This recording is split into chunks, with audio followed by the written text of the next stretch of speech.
ఓం శాంతి. ఈరోజు 9 డిసెంబర్ 2024 అవ్యక్త ప్రేరణలు. ఎవరైతే హృదయపూర్వకంగా సేవ చేస్తారో లేదా స్మృతి చేస్తారో వారికి శ్రమ తక్కువగాను సంతుష్టత ఎక్కువగాను ఉంటుంది.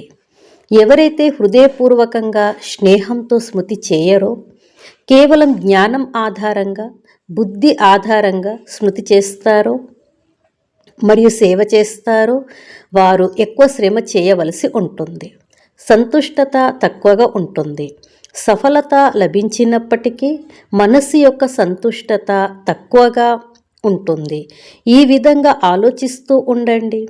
ఏదైతే జరుగుతుందో అది మంచిదే, మళ్ళీ మంచిగానే జరుగుతుంది. హృదయం కలిగిన వారిగా అయి సదా సంతుష్టత యొక్క గీతమును గానం చేస్తూ ఉండండి. ఓం శాంతి.